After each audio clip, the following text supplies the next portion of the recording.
আমি লাইভটা শেয়ার দিয়ে দিই। হুম হুম।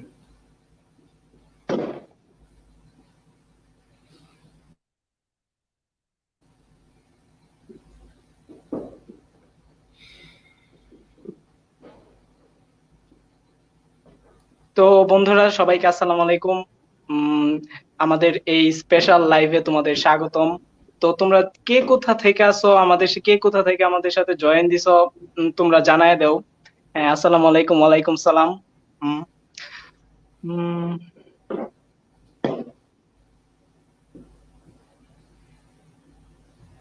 আচ্ছা। তো তোমরা লাইভটা শেয়ার করে দাও, আমিও শেয়ার করে দিতেছি গ্রুপে, বিভিন্ন গ্রুপে। আহ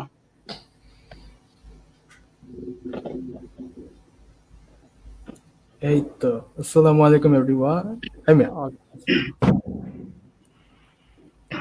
তো বন্ধুরা, সবাইকে প্রথমেই সালাম জানিয়ে শুরু করছি। তো আমাদের সাথে আজকে আছে অপার ভাইয়া। তো অপার ভাইয়াকে প্রথমেই সালাম দিচ্ছি। ভাইয়া, আসসালামু আলাইকুম।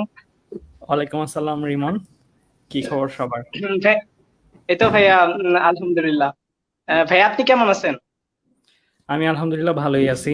তো নতুন বছর তো শুরু হয়ে যাচ্ছে, বাইরের শব্দ দেখি বোঝা যাচ্ছে যে অলরেডি জি সব ভাইয়া। জায়গায় আতশবাজি চলতেছে। 2020টা একটা বাজে বছরই ছিল, বাট শেষ হইলো আর কি অবশেষে। তারপরে সবাই কি জয়েন করতেছে? জি ভাইয়া, সবাই জয়েন করতেছে। আমরা একটু লাইভটা শেয়ার দিয়ে দিই। আচ্ছা, আমি একটু শেয়ার দিয়ে দিলাম। জি ভাইয়া। আজকে আহ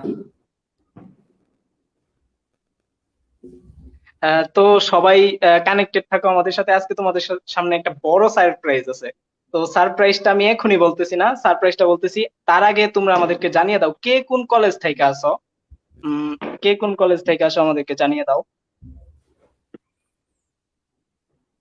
হ্যাপি নিউ ইয়ার সবাইকে। তো যারাই হ্যাপি নিউ ইয়ার দিচ্ছ, তো আজকে মোটামুটি বেশিক্ষণ সময় নিব না, অল্প করে তোমাদের কয়েকটা গাইডলাইন দিব আর তোমাদের কিছু প্রশ্ন উত্তর দিব। সো আমি মোবাইলটা হাতে নিলাম, মোবাইলে দেখি তোমরা যা যা প্রশ্ন উত্তর জানতে চাও সেগুলো ইনশাল্লাহ দেওয়া হবে। আতিকা সরকার উম, লিখছে আসসালামু আলাইকুম, লিমা আক্তার লিজা লিখছে আসসালামু আলাইকুম। তো হুমাইরা সামিয়া আভা লিখছে, তারপরে মানিক মিয়া লিখছে। তো সবাই মোটামুটি একদম 2021টা আমাদের সাথেই শুরু করতেছো। সো আশা করি 2021-এ তোমাদের ভালো একটা সময় কাটবে। তো আমরা শুরু করে দিই রিমন তাহলে হ্যাঁ, আমাদের জি ভাই, যে আমরা শুরু করি।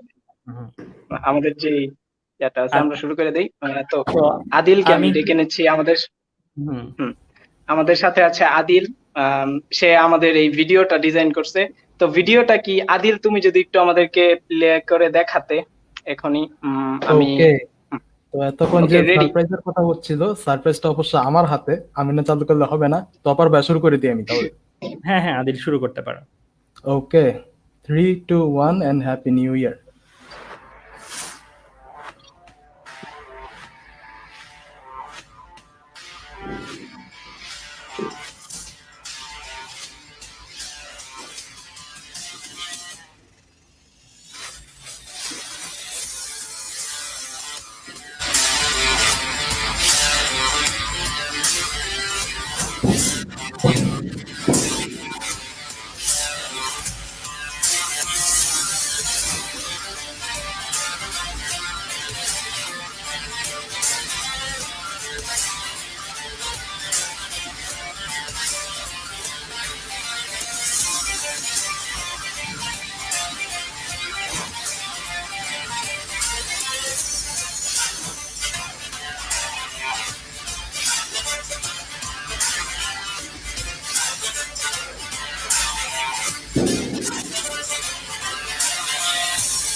ওকে, so that was the তো surprise. আমরা ভিডিওটা দেখা ফেলছি। তো এইরকমই কিছু একটা আসতেছে 2021-এ। তো 2020টা যেমনই যাক না কেন, 2020-এ আমরা যাই প্যান্ডেমিক সিচুয়েশনে পড়ি না কেন, ইনশাল্লাহ আমাদের 2021টা অনেক ভালো কাটবে। এবং অপার ভাইয়ার পরীক্ষা শেষ জানুয়ারিতে। তো জানুয়ারির 23-24 তারিখে ভাইয়ার পরীক্ষা শেষ। এরপর ইনশাল্লাহ আমরা আহ, অনেক ধরনের প্রজেক্ট নামাবো। এবং আমরা এমন ধরনের প্রজেক্ট নামাবো যেগুলা বাংলাদেশে কেউ করলে প্রায় 5 থেকে 6 বছর লাইগা যাইতো। তো অপার ভাইয়া আপনাকে একটা প্রশ্ন করি, আহ হ্যাঁ, আহ, হ্যাঁ। একেবারেই কমন প্রশ্ন, যে ভাইয়া 2021 বছরের যেই গ্যাপটা আছে সেই গ্যাপটা কিভাবে আমরা পূরণ করতে পারি? এটা আমি আমার মতন করে প্রথমে কিছু কথা বলে নিই। সেটা হচ্ছে, জি ভাইয়া। রিমন, এখন তোমাদের তো অলরেডি কয়দিন আগে শিক্ষামন্ত্রী একটা ঘোষণা দিছি অলরেডি, যে অগাস্টের দিকে বা জুলাইয়ের দিকে পরীক্ষা হবে। দ্যাট মিনস ধরতে পারি আমরা 7 মাস আছে আমাদের হাতে। তো আমার সাজেশন প্রথমত, যে 21 ব্যাচের প্রতি যেটা, সেটা হচ্ছে তোমরা সময়টাকে মাসে চিন্তা করবা না, সময়টাকে তোমরা চিন্তা করবা দিনে। দ্যাট মিনস প্রত্যেক মাস যদি 30 দিন নিয়ে হয়, তাহলে 7 মাসে তোমার অ্যাকচুয়ালি কত, 210 দিন, রাইট? সো 210 দিন যদি তুমি চিন্তা করো যে তোমার কাছে অবশিষ্ট আছে, তাহলে কিন্তু তোমার কাছে টাইমের ফিলিংসটা একটু বেশি লাগবে। যেমন আজকে আজকে থেকে চিন্তা করলে 210 দিন তোমার হাতে আছে, একদম এইচএসসি পরীক্ষা পর্যন্ত। একদিন চলে গেল 219, আরো একদিন চলে গেল 218। সো এরকম করে করে যত দিন যাবে আস্তে আস্তে দিনটা কমতেছে। তো তুমি ফিল করতে পারো, মাসটা দিয়ে ওইরকম ফিল করতে পারবা না। তো একটা জিনিস নর্মালি চিন্তা করে দেখো, রিমনকে সাথে নিয়ে যদি আমি বলি, সেটা হচ্ছে যে আমাদের ফিজিক্স, কেমিস্ট্রি, ম্যাথ, বায়োলজিতে টোটাল চ্যাপ্টার আছে 75টা। এছাড়াও তোমরা বাংলা, ইংলিশ, আইসিটি এগুলো সহ পড়বা। তো মোটমাট 100+ তোমার অধ্যায় কভার করতে হবে যদি চ্যাপ্টার ওয়াইজ বলি। তাহলে তুমি চিন্তা করো যে প্রতিটাকে যদি তুমি 2 দিন করেও সময় দাও, ধরো তুমি প্রতি 2 দিনে, যত বড়ই চ্যাপ্টার হোক যত ছোটই চ্যাপ্টার হোক, প্রতি 2 দিনে তুমি একটা করে চ্যাপ্টার শেষ করবা। তাহলে কিন্তু অ্যাকচুয়ালি তোমার সময় কত, 200 দিন চলে যাচ্ছে, তাই না? 100+ চ্যাপ্টার, দ্যাট মিনস 210 দিন হয়েই যাচ্ছে। তার মানে আজকে জানুয়ারির 1, 2021 থেকেও যদি আমরা প্রতিজ্ঞা নিই যে প্রতি 2 দিনে একটা চ্যাপ্টার শেষ করব, তারপরেও কিন্তু আমাদের অ্যাকচুয়ালি সময় খুবই খুবই কম আছে। সো আমার প্রথম সাজেশন এটাই, যে এখন থেকে তোমরা কাউন্ট ডাউন শুরু করো। কাউন্ট ডাউন বলতে, তোমরা যদি 7 মাস থাকে, দ্যাট মিনস 210 দিন তোমার হাতে আছে। 210 দিনের মধ্যে 210 দিন চিন্তা করা যাবে না, লাস্টের 10 দিন নানা পরীক্ষা বা অন্যান্য কিছু সময় লাগতে পারে। 200 দিন তোমার হাতে আছে, 200 দিনকে তুমি প্ল্যান করো যে কিভাবে পড়লে তুমি পড়ছো, এতটুকু বাকি আছে কতটুকু, সেভাবে যদি প্ল্যান করো তাহলে তোমার জন্য ইজিয়ার হবে। সো প্রথমত, নতুন বছর একটা নতুন প্ল্যান দরকার। সো আজকে রাতেই যতটাই বাজুক একটা প্ল্যান যেন রেডি থাকে, মানে কালকে থেকে তোমার জন্য জানতে না হয় যে তুমি এখন কি করবা, এই জিনিসটার যেন প্রশ্নের উত্তর তোমার কাছে রেডি থাকে তোমার প্ল্যানে। সো এরকম একটা প্ল্যান ইমিডিয়েটলি করে ফেলতে হবে 21 ব্যাচের জন্য, ইনফ্যাক্ট 22 ব্যাচের জন্য।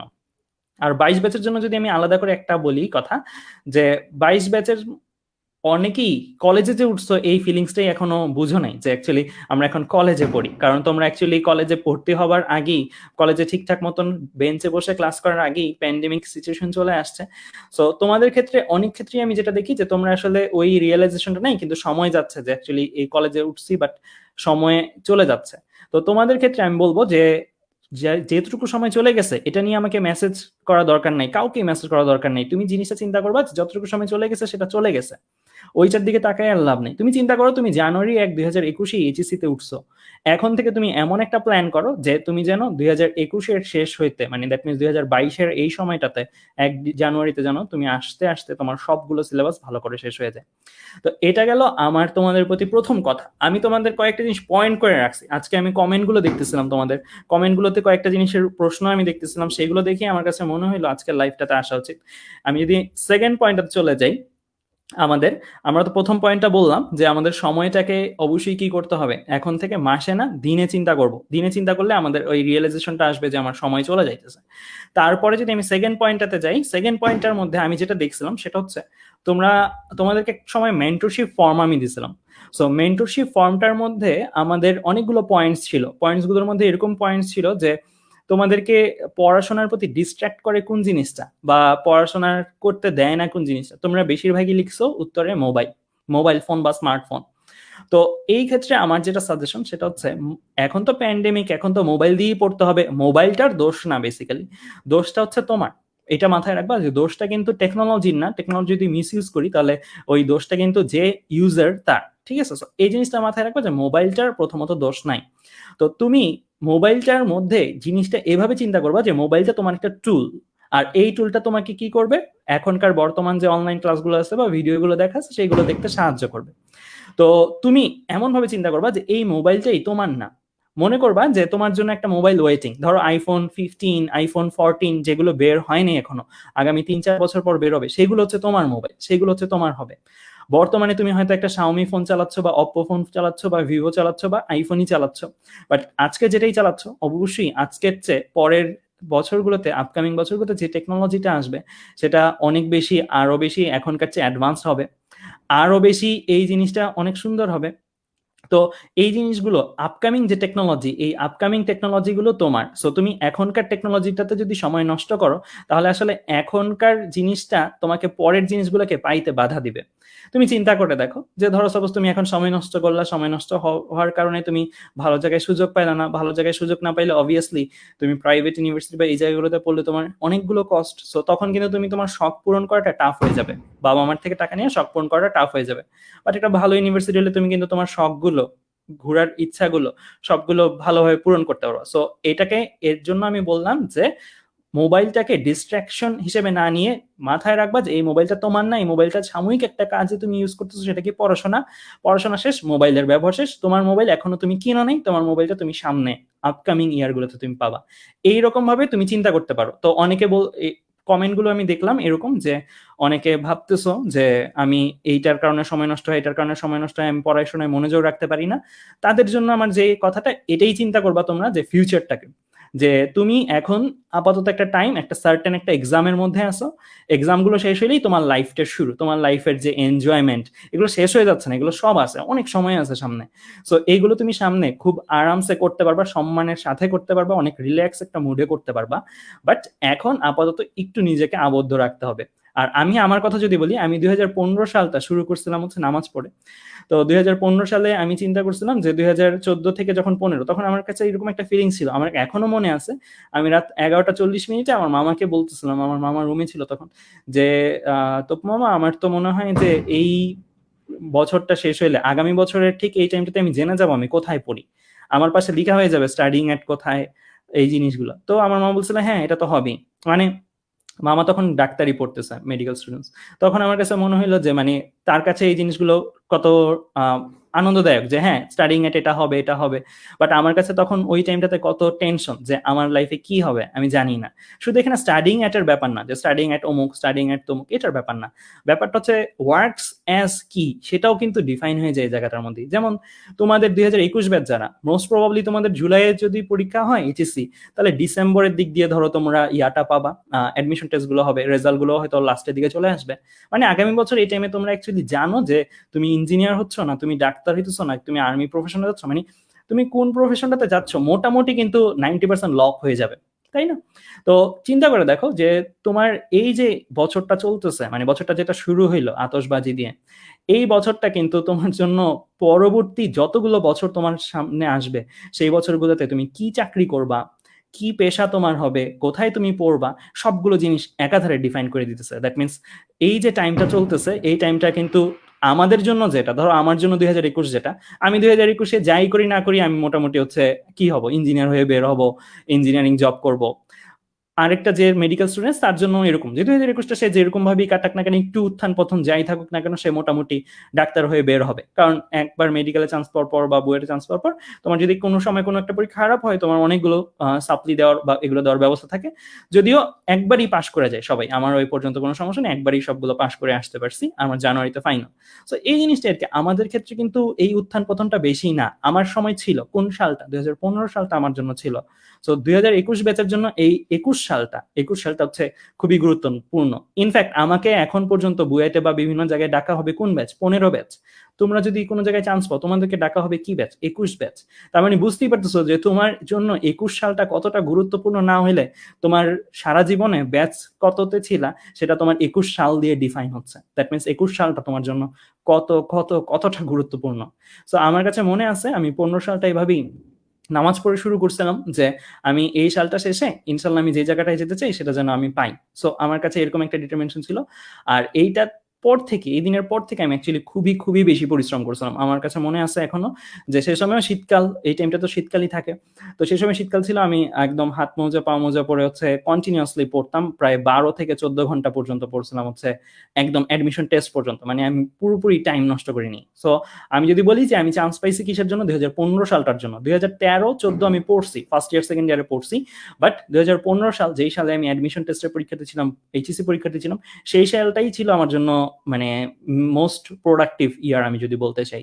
সো তোমাদের জন্য আমি এটাই দোয়া করব যে সবসময় যে 2021 সালে যারা আসো, যেহেতু তোমাদের ব্যাচটাই 21 ব্যাচ, সো তোমাদের জন্য 21 সালটার তুলনা অন্য কারোর সাথে এই তুলনাটা যাবে না, ঠিক আছে? সো এটা মাথায় রাখবা। 2022 সালের যারা 22 ব্যাচের যারা, তাদের জন্য 2022 সালটা সেরকমই ইম্পর্টেন্ট।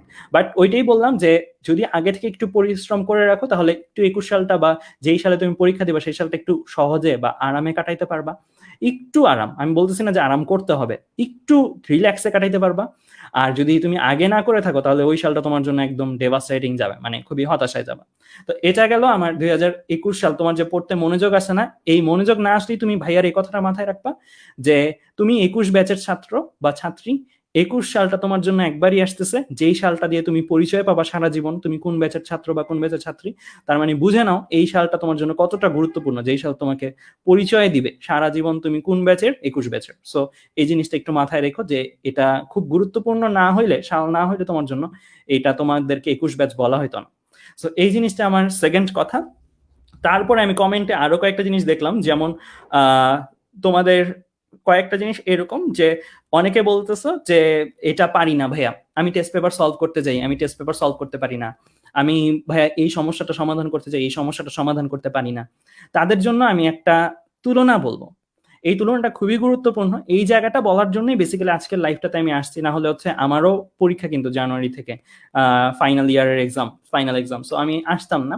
বাট এই কথাটা বলার জন্য আমি জাস্ট আসছি যে তোমরা একটা তুলনা যদি চিন্তা করো, ধরো ক্যাটাগরি 1 এর একটা স্টুডেন্টস আছে, ক্যাটাগরি 2 এর একটা স্টুডেন্টস আছে। ক্যাটাগরি 1 এর স্টুডেন্টটা কি, সে একটা চ্যাপ্টার পড়তে বসলো, সে তাকে কোনো স্যার এটা পড়ায় নাই, কেউ এটা পড়ায়নি, সেটা পড়তে বসলো। স্বাভাবিকভাবে পড়তে বসলে বইয়ের সবগুলা লাইন কিন্তু এমন সিরিয়ালি থাকে না সব সময় যে আমি একটা লাইন পড়লাম, পরের লাইনটা একদম বুঝে যাব, পড়ার সাথে সাথেই বুঝে যাব। এমন হতে পারে পরে একটা লাইন লিখছে বইটাতে, এটার ব্যাখ্যা হয়তো আরো 3-4 লাইন পরে আছে, বা এটা হয়তো আরো 2-3 পেজ পরে আরো এলাবোরেটলি এক্সপ্লেন করা আছে, ওইখানে জাস্ট একটা হিন্টস দিছে, ভূমিকার মতন একটা হিন্টস দিছে। এখন ক্যাটাগরি 1 এর স্টুডেন্টস কারা, যারা হচ্ছে এই লাইনটা পড়লো, প্রথম লাইনটা বুঝলো, দ্বিতীয় লাইনটা পড়লো বুঝলো না, যেটার ব্যাখ্যা হয়তো 3-4 পেজ পরে ছিল বা 3-4 লাইন পরে ছিল, সে কি করলো, সে বইটা বন্ধ করে দিল। বন্ধ করে দিয়ে সে ভাবতেছে কি যে আমি তো বুঝি না, আমি তো এই যে লাইনটা পড়লাম আমি তো বুঝি না, আমার জন্য স্যার লাগবে। তো সে কি করলো, সে বইটা বন্ধ করে স্যার খোঁজা শুরু করলো। স্যার খোঁজা শুরু করলো এরকম যে সে বুঝতেছে না, তার এখন বোঝানোর জন্য, অমুক সাবজেক্ট বোঝানোর জন্য স্যার লাগবে। তো সে স্যার মন মতন খুঁজতে সময় লাগতেছে, মন মতন একটা স্যার পাইলো, ওই স্যারের ক্লাস শিডিউল মিলায়ে পড়তে সময় লাগতেছে। পড়ার পরে সে ওই জিনিসটা শুধু স্যারের থেকে পড়া হলো, তারপরে বইটা পড়ে আরো সময় লাগছে। মানে মোট কথা সে যে ওই যে একটা লাইন বুঝলো না, এটার খেসারত স্বরূপ সে আগামী 10 দিন বা 12 দিনে সে একটা নতুন স্যার খুঁজে স্যারের কাছে পড়ে দেন স্যারটার কাছে এই জিনিসগুলো শেষ করলো। মানে 10-12 দিন লাগবেই তোমার যদি তুমি ওই প্রসেস আগাও, ক্যাটাগরি 1 এ আগাও। এটা গেল ক্যাটাগরি 1 টাইপের স্টুডেন্টস। এবার সেই ক্যাটাগরি 2 টাইপের স্টুডেন্টস, আবার আমি ক্যাটাগরি 1 নিয়ে কথা বলবো। ক্যাটাগরি 2 টাইপের স্টুডেন্টস কারা, যারা ধরো প্রথম লাইনটা পড়লো বুঝলো, দ্বিতীয় লাইনটা পড়লো বুঝলো না, সে 3-4 বার আবার ওই লাইনটা পড়ছে, সে আবার ওই লাইনটা 3-4 বার পড়ছে। 3-4 বার পরে সে দেখতে চেষ্টা করছে যে আচ্ছা এখানে কি বুঝাইতে চাইছে, কি বুঝাইতে চাইছে, সে বুঝতেছে না। তারপর সে 3-4 বার পড়লো, পড়ার পরে তার কিন্তু মাথায় কিছু হইলেও ঢুকছে। মাথায় রাখবা, পড়া কিন্তু সবসময় প্রথমে এমনও হইতে পারে যে বুঝে পড়া, আরেকটা এমন হইতে পারে যে মুখস্থ করে দেন বুঝা, মানে দেন বুঝটা আসে পরে। ঠিক আছে, দুই ক্যাটাগরিরই কিন্তু পড়া হয়। পড়া কিন্তু সবসময় এমন না যে বুঝলা দেন মুখস্থ করলো, এটা একটা একটা একটা পদক্ষেপ হইতে পারে, এটা একটা অ্যাপ্রোচ হইতে পারে। আরেকটা অ্যাপ্রোচ হইতে পারে যে বুঝলাম না কিন্তু বারবার বারবার পড়লাম, বারবার বারবার পড়াতে কি হলো, এটা আমার মাথায় ঢুকলো, ঢুকার পরে আমার মাথাটা চিন্তা করতে শুরু করছে। প্রথমে চিন্তা করতে পারেনি, পরে চিন্তা করতে শুরু করছে। তো সে 2-3 বার পড়ছে, সে বুঝলো বা না বুঝলো, সে এতবার পড়ছে, 3-4 বার পড়ার ফলে তার এই লাইনটা মোটামুটি তার জন্য পরিচিত একটা লাইন হয়ে গেছে। তারপরে সে কি করলো, আচ্ছা ঠিক আছে বুঝলাম না, দাগায় রাখলাম, তাও আমি 2-3 বার পড়ছি, 2-3 বার পরে দাগায় রাখছি, পরের লাইন পড়তেছি, পরের লাইন পড়তেছি, এরকম করে করে যাচ্ছে। যেগুলি সে বুঝতেছে না সেগুলো এরকম করে সে মার্ক করে রাখছে। তো সে পুরো চ্যাপ্টারটা যখন এরকম ভাবে পড়ে শেষ করলো, তখন আবার দাগানোগুলোতে সে যখন পড়তে আসবে তখন কিন্তু সে অনেকগুলা নলেজ পেয়ে যাবে। যেমন আমি যদি একটা এক্সাম্পল দিয়ে দেখে, ভেক্টর চ্যাপ্টারটা কেউ পড়তে বসছে, ভেক্টর চ্যাপ্টারের মধ্যে টর্ক আছে, এগুলো আছে, হ্যাঁ, সো এই টর্ক এগুলো বুঝবে না স্বাভাবিক, ভেক্টর ডিফারেন্সিয়াল ইকুয়েশন এগুলো বুঝবে না স্বাভাবিক, বাট সে যখন সামনে নিউটনিয়ান বলবিদ্যাতে টর্কটা দেখলো, ডিটেলসে আছে, তখন যখন পড়লো তখন কিন্তু তার ওই জিনিসগুলো, ওই লাইনগুলো একদম মাথায় খাপে খাপে ঢুকে গেছে। সো ফার্স্ট টাইমে যে তোমার সবসময় প্রত্যেকটা জিনিস বুঝে ফেলতে হবে এমনও কিন্তু নেসেসারি নাই। তুমি যেগুলো বুঝলো না দাগায় রাখো, বাট এই প্রসেসে আগাইলে কি হয়, এই ক্যাটাগরি 2 টাইপের স্টুডেন্ট যারা হচ্ছে বুঝলো না, 3-4 বার নিজে নিজে পড়লো, পড়ার পরে ওই পার্টটা দাগায় রাখলো, দাগায় রাখার পরে পরের লাইনটা চলে গেল, এরকম করে করে যাই বুঝলো না দাগায় রাখলো, তাদের জন্য যেটা হবে, তারা ওই চ্যাপ্টারটা কিন্তু শেষ পর্যন্ত শেষ করছে। সে কিন্তু বইটা বন্ধ করে দেয়নি, সে বইটা বন্ধ করে দিয়ে স্যারের জন্য বসে রয়নি, সে ওই চ্যাপ্টারটা তার মতন করে শেষ করছে। সে তার গ্যাপ থাকতে পারে, কয়েকটা লাইন গ্যাপ থাকতে পারে, বা 1-2টা পেজ তার গ্যাপ থাকতে পারে, যে হ্যাঁ এই 1-2টা পেজের এলিমেন্টস গুলো সে ভালো বুঝে না। বাট একটা স্টুডেন্টস, তোমরা এখন এইচএসসি লেভেলে পড়ো, এসএসসি 10টা বছর পার দিয়ে আসছো, তোমরা যদি এখন কিন্ডারগার্টেনের বাচ্চাদের মতন চিন্তা করো যে স্যার আসবে হাতের উপরে হাত রেখে সরিয়ে লেখা শিখাবে, তাহলে এই জিনিসটা ভুল ভুল কনসেপ্ট। তোমার অলরেডি ওই ম্যাচুরিটি আছে যে তুমি এই বইটার 90% টপিক্স বা 80% টপিক্স তুমি নিজে নিজে বুঝবা, 20% বা 10% টপিক্স হয়তো তুমি বুঝবা না। এই অ্যাপ্রোচে আগাইলে লাভটা কি? এই সেকেন্ড ক্যাটাগরিতে আগাইলে লাভটা হচ্ছে তোমার ওই চ্যাপ্টারটা এরকম করে তুমি যে পড়লা, এরকম করে পড়ে তোমার সময় লাগবে 2 থেকে 3 দিন চ্যাপ্টারটা পড়তে। চ্যাপ্টারটার ফুল শেষ হয়ে 2 থেকে 3 দিনে তুমি কি করলা, চ্যাপ্টারটার 80-90% কয়েকটা লাইন তুমি জানো না, যেগুলো তোমার বারবার পড়ার কারণে একটু পরিচিত হয়ে গেছে, বাট দাগানো আছে, তুমি জানো কোনগুলা কোনগুলা তোমার সমস্যা, সেগুলো তুমি জানো। তাহলে 2 থেকে 3 দিনে তুমি এরকম করে একটা চ্যাপ্টার শেষ করলা। তাহলে ক্যাটাগরি 1 এর স্টুডেন্টস আর ক্যাটাগরি 2 এর স্টুডেন্টস এর তোমার তফাৎটা কি? প্রথমত ক্যাটাগরি 1 এর স্টুডেন্টস বসে রইল 10-12 দিন তার লাগলো একটা চ্যাপ্টার করতে, ক্যাটাগরি 2 এর স্টুডেন্ট 2-3 দিন লাগলো 80-90% শেষ করতে। তুমি ওই চ্যাপ্টার শেষ করার পরে তুমি কিন্তু বসে নাই, ক্যাটাগরি 2 এর স্টুডেন্টস যদি তুমি হও, তুমি বসে নাই, তুমি পরের চ্যাপ্টারে চলে গেছো, পরের চ্যাপ্টার এভাবে পড়লা, এরপর চ্যাপ্টারে চলে গেছো, এরপর চ্যাপ্টার এভাবে পড়লা, এভাবে পড়তে পড়তে পড়তে পড়তে হয়তো প্রতি চ্যাপ্টারে 2-3 লাইন 2-3 লাইন এরকম এরকম করে করে আসে, বা 2-1 পেজ 2-1 পেজ করে বুঝি না আছে। তুমি আবার যখন প্রথম থেকে পড়া শুরু করো তখন দেখবা অনেকগুলো জিনিস যেগুলো তুমি দাগায় রাখছিলা এগুলো তখন তোমার পরে ক্লিয়ার হয়ে গেছে। মানে আমরা চিন্তা করে দেখো যে আমরা যদি জুম ইন করে দেখি অনেকগুলো জিনিস মনে হবে যে আচ্ছা এই জিনিসটা কি বোঝা যাচ্ছে না, বাট জুম আউট করলে এই জিনিসটা কিন্তু বোঝা যায়। জিনিসটা কি, তুমি একটা ছবির একটা অনেক জুম একটা পোর্শন দেখলে তুমি বুঝবা না এটা মানুষের ছবি নাকি কার ছবি, এটা এটা বুঝবা না, তুমি মহিলার ছবি না পুরুষের ছবি বুঝবা না, বাট জুম আউট করলে তুমি কিন্তু বুঝবা যে আরে এটা তো একটা মানুষের ছবি, এটা তো একটা পুরুষের ছবি, এটা একটা মহিলার ছবি। পড়াশোনাটাও তাই, তুমি যে দাগায় রাখলা ওইগুলো হচ্ছে জুম ইন করে তুমি যেগুলো দেখছো, দেন তুমি ওভারঅল পুরো বইটা পড়ার পরে তুমি যখন জুম আউট করে পুরোটা দেখবা তখন তোমার কাছে মিলবে হিসাব, ও আচ্ছা এই কথাটা আসলে ওইটা বুঝাইছে, এই কথাটা আসলে এইটা বুঝাইছে, তুমি নিজের মতন ব্যাখ্যা ক্রিয়েট করতে পারবা। আর সব থেকে বেশি এই জিনিসটা লাগে। তো ক্যাটাগরি 1 এ আবার যদি ফেরত আসি, ক্যাটাগরি 1 এর স্টুডেন্ট ওই যে প্রথমবার পারলো না, টিচারকে দিয়ে 10-12 দিনে চ্যাপ্টারটা শেষ করলো, ওই ক্যাটাগরি 1 এর স্টুডেন্ট স্যার প্রথম ডেমেরিটস তার সময় লাগছে অনেক বেশি। দ্বিতীয় ডেমেরিটস, সবচেয়ে ভয়ঙ্কর ডেমেরিটস যেটা, সে হচ্ছে একটা দুষ্ট চক্রে পড়ে গেছে, সে একটা চক্রের মধ্যে পড়ে গেছে। চক্র মানে সিরিজ অফ খারাপ হওয়া যেটা বলতে পারি। সে ওই প্রথম চ্যাপ্টারটা যে পড়লো স্যার নির্ভর হয়ে, দ্বিতীয় চ্যাপ্টার সে ধরবেই না। ধরবেই না কেন জন্য? সে ভাববে যে আরে ওইটাও আমি পারবো না, ওইটাও স্যার পড়াই দিলে পারবো। তৃতীয় চ্যাপ্টারও সে ধরবেই না। দ্যাট মিনস যতই এরকম ফেজ যাচ্ছে, এক একটা চ্যাপ্টার যাচ্ছে, ততই কিন্তু তার কনফিডেন্স লেভেল কমতেছে। স্যার যখন একটা কথা বলে তখন ভাবে ও আচ্ছা এটা এরকম, স্যার যখন কথা বলে ও আচ্ছা এটা এরকম। তো এর জন্য যেটা হয়, সে কখনো একটা আনকমন প্রবলেম, একটা আনকমন উদ্দীপক, একটা আনকমন টপিক তার সামনে যদি উপস্থাপন করা হয়, তার মধ্যে ওই ক্যাপাসিটিটা থাকে না যে সে নিজে গুছাই নিবে, তখনও তার স্যার লাগবে। তাহলে পরীক্ষা হলে কি তোমার পাশে তোমার স্যার বসে থাকবে? থাকবে না তো। পরীক্ষা হলে তুমি একা থাকবা, তখন তোমার অনেক আনকমন কোশ্চেন আসবে। সৃজনশীলে বোর্ডের কোশ্চেন ভালো স্ট্যান্ডার্ড হয়, বোর্ডের কোশ্চেন ওইরকম বাচ্চা মার্কা হয় না। আগে ছোটবেলায় এরকম বলা হইতো যে স্কুলের কোশ্চেন কঠিন, বোর্ড পরীক্ষায় ইজি আসে, বাট কলেজের ক্ষেত্রে ব্যাপারটা উল্টা, কলেজের প্রশ্ন কঠিন, কলেজের প্রশ্ন সোজা, বাট বোর্ড পরীক্ষা কঠিন। এটা কিন্তু তোমরা মিলাই দেখতে পারো। বোর্ড পরীক্ষার কোশ্চেন গুলো কম্পারেটিভলি থাকে, মানে অনেক ক্রিটিক্যাল থাকে বা অনেক ক্রিয়েটিভ থাকে মাঝে মাঝে।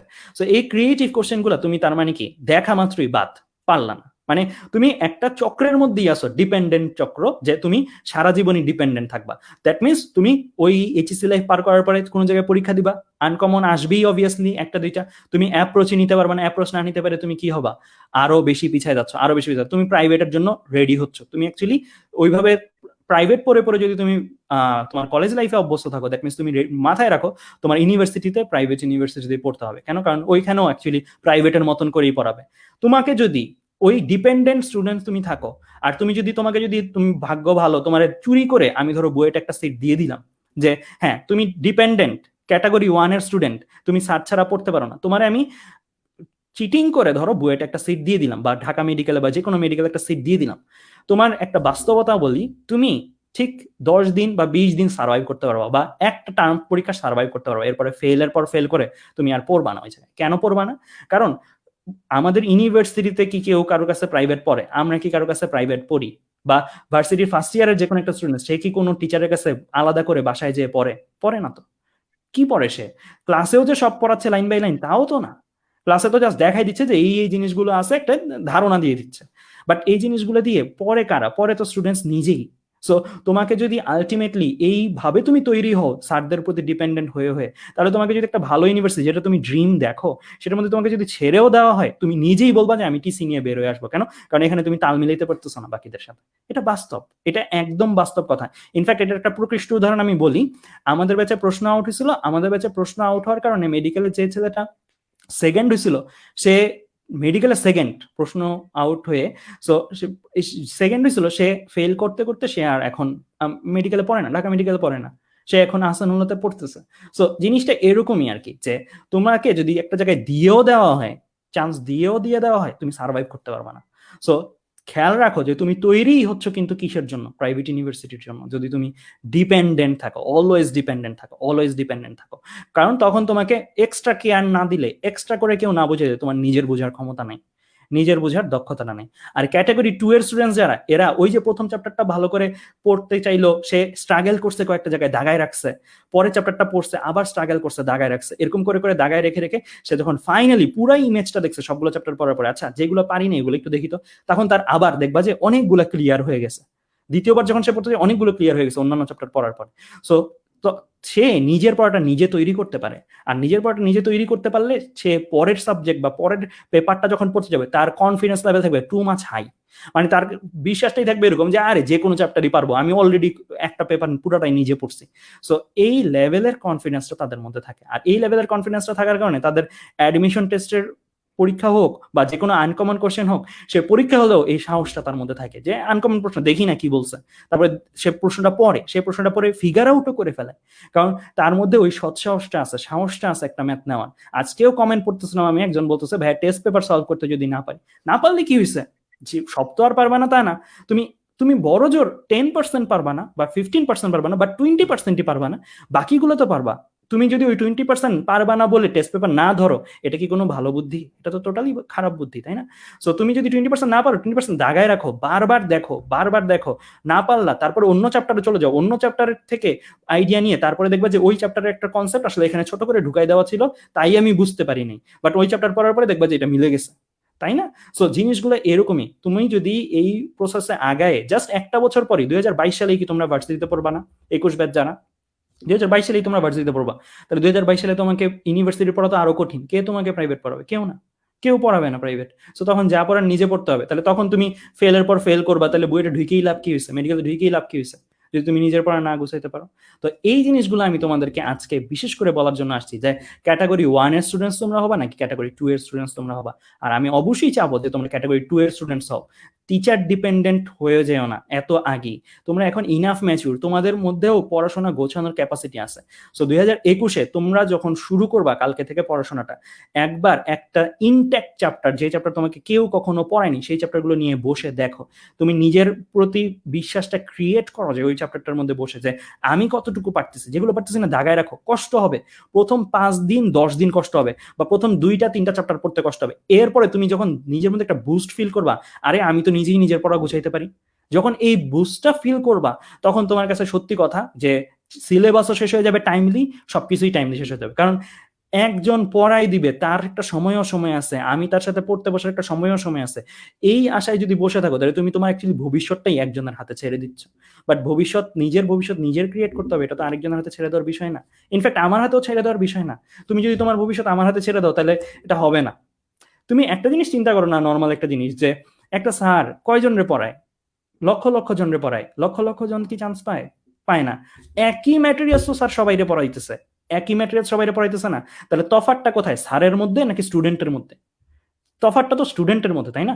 একই ম্যাটেরিয়ালস আমি 1,00,000 জনরে পড়াইলাম, 1,00,000 জন তো ভালো করবে না, 1,00,000 জন তো টপার হবে না। আমি একই ম্যাটেরিয়ালস 10,000 জনের পড়ালাম, 10,000 জন টপার হবে না। তাহলে ম্যাটেরিয়ালস এর দোষ নাই, স্যারের দোষ নাই, দোষটা কাদের? আমাদের।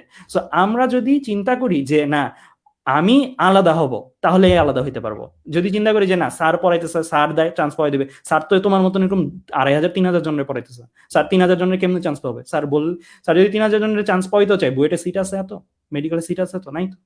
তো আলটিমেটলি অবশ্যই তোমারই ওই 1,500 3,000 জন থেকে আলাদা হইতে হবে। সো এই জিনিসটা মাথায় রাখবা যে স্যার কখনো তোমাকে স্বপ্নের কাছে নিয়ে যাবেন। আর আমাদেরকেও এত আইডল মানার কিছু নাই, আমাকে বা অন্যান্য স্যারকে এত আইডল মানার কিছু নাই। তুমি যদি একটা কিছু অর্জন করো, চান্স পাও, আমি তোমাকে জাস্ট বলছি ওই দিকে যাও, কিন্তু পায়ে হেঁটে যাওয়াটা যাইতে হবে তোমারই। আমি তোমাকে কোলে করে নিয়ে যেতে পারবো না, এটা পসিবল না, এটা কোনো ক্ষেত্রেই পসিবল না। ইনফ্যাক্ট আমি বললামই তো, কোলে করে নিয়ে যাওয়া ইজ মিনস আমি তোমাকে চান্স পাওয়াই দিছি বা আমি তোমাকে ঢুকাই দিছি। ঢুকাই দেওয়ার পরও তুমি যেহেতু হাঁটা শিখো নাই, তোমার ওই জায়গায় রাইখে দিলাম, ওই জায়গায় তুমি হাঁটতে পারবা না, ওই জায়গায় তুমি স্ট্রাগল করবা, ওই জায়গায় তুমি পড়ে যাবা, মানে ওই জায়গায় তুমি ফেল করবা।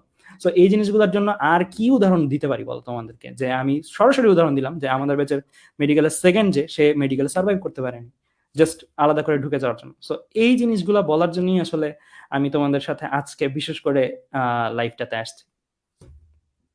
তোমাদের কমেন্ট থাকলে তোমরা বলতে পারো, আমি ছোটখাটো কয়েকটা জিনিস আর উত্তর দিব। আমারও বেশি একটা সময় হবে না, আমি দেখি যে তোমাদের কমেন্ট। রিমন জি দেখো। ভাইয়া। তো একজনের মেইন একটা প্রবলেম ছিল, সে 2-3 বার আমাকে ইনবক্সে নক করছে, আমি প্রশ্নটা নোট করে রাখছি। তো প্রশ্নটা হচ্ছে, ভাইয়া পড়ার ইচ্ছা জাগে কিন্তু পরের দিন আর সেই ইচ্ছাটাকে ধইরা রাখতে পারি না। মানে যখন মোটিভেশনাল ভিডিও শুনে তখন মানে ওই সেই লেভেলের ইচ্ছা জাগে, তারপর ব্যাটারি ডাউন হয়ে যায়। ওইটা তো এই আমি কথা। বললামই যে এটার জন্য তো আমি 2021 ব্যাচের চেয়ে আর কি উদাহরণ দিতে পারি? তোমার পরিচয় হচ্ছে তুমি 21 ব্যাচ, বুয়েটে পড়ো বা মেডিকেলে পড়ো বা যে কোনো ইউনিভার্সিটিতে পড়ো, ঢাকা ইউনিভার্সিটির 21 ব্যাচ, বা এই ব্যাচটার নামই হইতেছে 21 সালের উপর ভিত্তি করে। এখন 21 সালের প্রত্যেকটা সময় কি পরিমাণের মূল্যবান না হইলে তোমার নাম 21 ব্যাচ, তাই না? তো এখন তুমি যদি ভাবো যে তোমার আজকে ইচ্ছা করলো, কালকে ইচ্ছা করলো না, তাহলে অ্যাকচুয়ালি তুমি নিজেরই ঠকাইতেছো তুমি। কারণ তুমি তোমার যেটা পরিচয় 21 ব্যাচের ছাত্র, তুমি এই 21 সালকেই তুমি প্রতারণা করতেছো। তো লাইফ তো তোমার সাথে প্রতারণা করবে, তাই না? তো এখন আহ, এইটাতে আসলে মানে সত্যি কথা যেটা, এখন আর ছোটদের মতন এটা না যে তোমাকে পড়াই দিব, পড়লে তুমি চকলেট পাবা না পাবা কেউ কিছু বলবে না, এটা বাবা মাও কিছু বলবে না। আগে এরকম হইতো যে পিএসসি পরীক্ষায় A+ পাইলে তোমাকে কম্পিউটার কিনে দিব, এই জিএসসি পরীক্ষায় এটা জি পাইলে ভাইয়া। তোমাকে এটা কিনে দিব। এখন তুমি এই পরীক্ষায় ভালো করলে তুমি যেটা পাবা ওটা আসলে কম্পিউটার কেন, তোমাকে যদি আহ কোটি কোটি টাকাও দেওয়া হয় সেটার সাথে সমতুল্য না। এটার আমি একটা কথা বলি, সেটা হচ্ছে তোমার কাছে যদি অনেক টাকাও থাকে, তোমার পরিবার যদি অনেক ধনীও হয়, এটা একটা দুর্ঘটনার ব্যাপার, নাই হয়ে যাওয়াটা একটা দুর্ঘটনার ব্যাপার, একদম সব শেষ হয়ে যাওয়াটা। বাট তুমি যদি শিক্ষিত হয়ে যোগ্য হও, এটা তোমার থেকে কেউ চাইলেও নিয়ে যেতে পারবে না। মানে তোমার যে ক্যাপাসিটিটা, ওই যে ক্ষমতাটা গ্রো হয়েছে, তুমি নিজের পড়া নিজে গুছাইতে পারো, ওই যে ক্ষমতাটা গ্রো হয়েছে, তুমি একটা ইউনিভার্সিটির পড়া নিজে পড়ে নিজে ডিসিশন মেক করতে পারো যে আমি এখন কি করব, আমি এখন কি করব, আমি কি এখন সামনেরটা পড়বো কিনা, আমাদের ডিসিশন দিতে হবে না। তুমি যখন এই জিনিসগুলো নিজে করতে পারবা, তখন দেখবা যে কাজের অভাব নাই পৃথিবীতে। একটা জিনিস আমি শুনছি, একটা জিনিস আমি একটা এন্টারপ্রেনার থেকে শুনছি, একটা সিইও থেকে, যে জিনিসটা এরকম, তারা যখন হায়ার করে তখন বলে যে, আমরা বলি না চাকরির অভাব, বেকারত্ব সমস্যা, ভালো পোস্টে চাকরি আছে মানুষ নাই, যেগুলো যোগ্য পোস্ট সেগুলোতে চাকরি আছে মানুষ জি নাই, ভাই। যোগ্য মানুষ নাই। আর যেগুলো হচ্ছে তোমার এভারেজ পোস্ট, ওইগুলোতে হচ্ছে মানুষ বেশি। মানে তুমি যদি একটা প্রিন্সিপালের জন্য আবেদন করো একটা কলেজের বা একটা ভার্সিটির ভিসির জন্য, যদি দেখো মানুষ নিতে চাও, দেখবা যোগ্য মানুষ পেতেছো হাতে গোনা। আর তুমি যদি ওই জায়গার পিওনের জন্য আবেদন করো, তুমি দেখবা যে পিওনের জন্য অ্যাপ্লিকেশন পড়ছে 10,000 15,000। সো এই জিনিসটা মাথায় রেখো যে যোগ্যতাটা যেটা, ওইটা চাইলেও কেউ কারোর থেকে নিতে পারে না। আর যোগ্যতাটা অর্জন করতে পারলে তুমি অ্যাকচুয়ালি, তোমাকে যেখানেই ছেড়ে দেওয়া হোক তুমি সার্ভাইভ করতে পারবা, তুমি এই জিনিসগুলো চলতে পারবা। সো এর জন্য মাথায় রাখবা যে অন্য যে কোনো কিছুর ঊর্ধ্বে হচ্ছে পড়াশোনা। তুমি যত বড় লোকের ছেলেই হোক না কেন, তোমার যদি পড়াশোনাটা না থাকে, এই জিনিসটা শেষ হবেই বা শেষ হইতে বাধ্য। বাট তুমি যদি যে কোনো ফ্যামিলির, একটা নিম্নবিত্ত ফ্যামিলিরও ছেলে হও না কেন, তুমি যদি পড়াশোনাটা করো, পড়াশোনাটা করলেই তুমি উঠতে পারবা। খেয়াল রাখবা, খেলোয়াড় হওয়া, গায়ক হওয়া, নায়ক হওয়া, এগুলোর জন্য ধরো খেলোয়াড় হইতে হলে তোমার বাই বোন কিছু ট্যালেন্ট লাগবে, অনেক লবিং লাগতে পারে, কারণ সবাই তো ভালো খেললেও ন্যাশনাল টিম পর্যন্ত যায় না, তাই না? সো অনেক লাইন লিঙ্ক লাগতে পারে, নায়ক গায়ক হওয়ার জন্য তা লাগতে পারে, আবার প্রতিভা তো আছেই, চাইলেই তো আমি গান গাইলাম আর শিল্পী হয়ে যাব না, চাইলেই তো আমি নায়ক হয়ে যেতে পারবো না, তাই না? অনেক কিছু লাগবে, ফ্যাক্টর আছে। বাট পড়াশোনাটাই এমন একটা মাধ্যম যেটা সবার জন্য উন্মুক্ত, আর এটার মাধ্যমে সবাই এলিট শ্রেণীতে যেতে পারে। মানে পড়াশোনাটা হচ্ছে কারোর জন্য এখানে বাধা নেই। যেমন খেলোয়াড় হইতে হলে তোমার ফিজিক্যাল ফিটনেস লাগবে, তোমার আরো অন্যান্য ফ্যাক্টর আছে, যে তোমার ভাগ্য বা অন্যান্য ফ্যাক্টর আছে। তোমার নায়ক হইতে হলে তোমার চেহারা লাগবে, লুক লাগবে, তাই না? আরো ফিজিক্যাল ফিটনেস লাগবে, আরো অ্যাক্টিং স্কিল লাগবে। এগুলো কিন্তু অনেকের ভাই বোন চেষ্টা করেও হওয়া সম্ভব না, তাই না? এগুলো ভাই বোন অনেকে থাকবে না। গায়ক হওয়ার জন্য তোমার ভয়েস লাগবে, তোমার সুর কন্ট্রোল করার ইয়া লাগবে। বাট পড়াশোনা জিনিসটা এরকম, যে কোনো মানুষ জাস্ট পরিশ্রম দিয়ে সে এলিট শ্রেণীতে যাইতে চাইলে পারবে। পড়াশোনাটাই হচ্ছে একমাত্র উপায়, যেটা হচ্ছে সবাই এটাতে পরিশ্রম ঢাললে এটা তোমাকে রিটার্ন দিবি। বাট বাকি সবগুলোতে এই নিশ্চয়তা নাই, তুমি পরিশ্রম দিলে এটা রিটার্ন তোমাকে নাও দিতে পারে। মানে education is the biggest investment, সব জায়গায় কিন্তু এই কথাটা বলে। মানে এডুকেশনটাই হচ্ছে সবচেয়ে বড় ইনভেস্টমেন্ট তোমার লাইফের প্রতি। ইনভেস্টমেন্ট। আর ভাইয়া দ্বিতীয় যে প্রশ্নটা হচ্ছে, সেটা হচ্ছে যে ভাইয়া ফেসবুকে লাইভে অনেক ক্লাস করি, কিন্তু আমার সময় খায় প্রচুর, আর বিভিন্ন নোটিফিকেশনে ডিস্ট্রাক্ট করে, আর লাইভে বাফারিং হয় প্রচুর। সেই ক্ষেত্রে আমি মনোযোগটা ধরে রাখতে পারি না। তো সেই ক্ষেত্রে আপনার সাজেশনটা কি? আচ্ছা, এটার ক্ষেত্রে আমি তো প্রথমে বললামই যে 21 ব্যাচের জন্য যদি স্পেশালি আলাদা করে বলি, 22 ব্যাচ টুকটাক লাইভ ক্লাস করতে পারবে। বাট 21 ব্যাচের জন্য যদি আমি আলাদা করে বলি, 21 ব্যাচের 7 মাস আছে, 210 দিন সময়। 7 মাস চিন্তা করবে না, 210 দিন। 210 দিনে তুমি চিন্তা করো, একটা লাইভ ক্লাস যদি লাইভ ক্লাস নিতে থাকে স্যার, স্যার তো আর টানা একদিনে 7টা লাইভ নিবে না। স্যার হয়তো একদিনে একটা করে নিলেও তোমার 10 দিন 12 দিন লাগবে একটা চ্যাপ্টার শেষ করতে। তো আলটিমেটলি 10 দিন যদি লাইভ নেয়, দ্যাট মিনস 10 দিন তুমি ওই চ্যাপ্টারটা নিয়ে ঝুলে আসো, স্যারের অপেক্ষায় বসে আসো। তুমি নিজে ওই বললাম ক্যাটাগরি 1 ক্যাটাগরি 2, তুমি ক্যাটাগরি 1টা ফলো করতেছো, যে স্যার পড়াই দিলে আমি পড়তে বসবো, নাহলে আমি পড়তে বসবো না, এরকম টাইপের ক্যাটাগরিটা ফলো করতেছো। তাহলে তুমি টাইম মিলাইতে পারবা না। 210 দিনে তুমি 20টা চ্যাপ্টার শেষ করবা। 100+ চ্যাপ্টার থেকে তুমি 20টা চ্যাপ্টার শেষ করবা যদি শুধু তুমি এই প্রসেসে আগাইতে থাকো। তো তোমার অবশ্যই কি করতে হবে, একটা রুটিন লাগবে প্রথমত।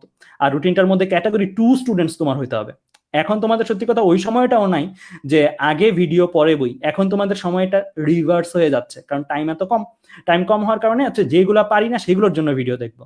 শুরুতেই ভিডিও দেখে ওই সময়টাও কিন্তু এখন 21 ব্যাচের জন্য নাই, আমি বলবো। 21 ব্যাচের জন্য আগে বা 22 ব্যাচের জন্য আমার সাজেশন থাকবে, প্রথমে ভিডিও দেখে পরে বই পড়তে পারো, বাট ভিডিওটা যেন রেডি থাকে। লাইভের জন্য তুমি 12-15 দিন ধরো, সময় নষ্ট না হলো। যেমন আমি আমার কথাই যদি বলি, আমার সেমিকন্ডাক্টর আমি নিচ্ছিলাম গ্রুপটাতে। সো সেমিকন্ডাক্টরটা আমার নিতে কতদিন লাগতেছে, লাইভে অনেক দিন লাগতেছে। এটা টিচার চাইলেও খুব দ্রুত পারবে না। বাট আমার বাকি যে ক্লাসগুলো যেগুলো রেকর্ডেড হয়ে আছে, সেগুলো কিন্তু তুমি চাইলে এক বসায় একই সময় শেষ করে ফেলতে পারো, তাই না? তারপরে ভিডিওটা দেখে তারপরে তুমি হচ্ছে কি ইয়া করতে পারো।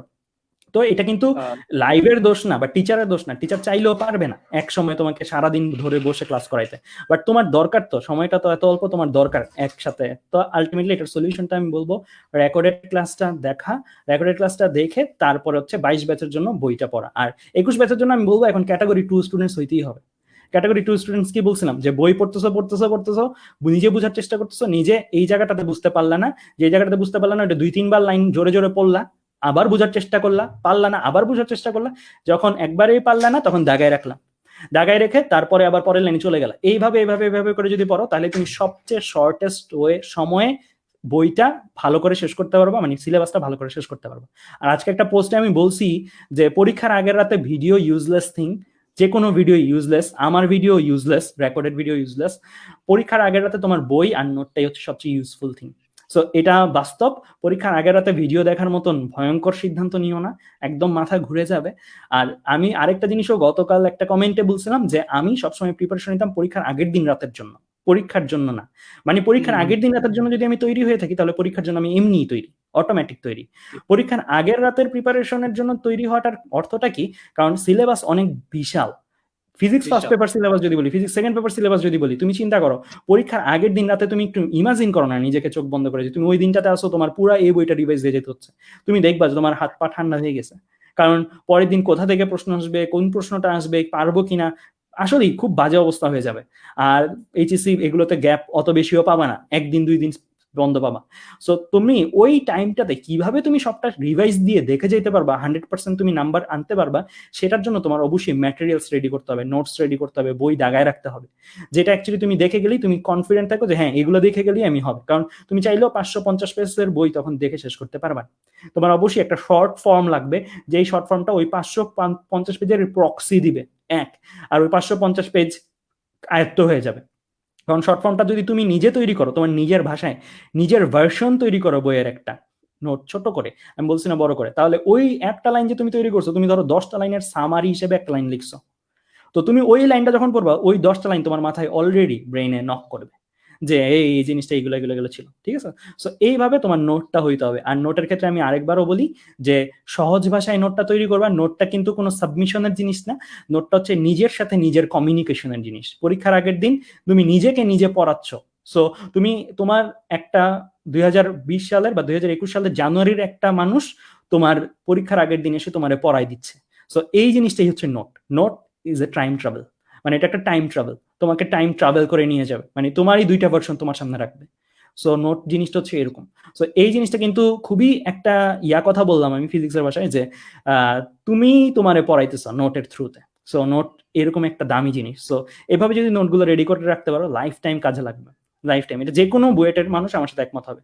আর আরেকটা পয়েন্ট আমি বলছিলাম, যে পয়েন্টটা হচ্ছে আমি বুয়েটে পড়ার, যেহেতু আমার জানুয়ারিতে শেষ হয়ে যাচ্ছে টার্মটা, তো আমি মোটামুটি বুয়েটের লাইফটা দেখছি কাছ থেকে, পুরোটা জিনিস জানি, মানে যেটা তোমাদের অ্যাকচুয়ালি ডিম সেটার মধ্যে পড়ে বা তার মধ্যে কারা কারা পড়ে, জুনিয়র কেমন সিনিয়র কেমন, প্রত্যেকটা জিনিস দেখছি আমি। সবার মধ্যে অনেক ভালো দিক পাইছি, খারাপ দিক পাইছি, বাট একটা দিক সবার মধ্যে কমন। সেই একটা দিক হচ্ছে ওই সবাই ক্যাটাগরি 2 স্টুডেন্টস, সবাই ক্যাটাগরি 2 স্টুডেন্টস।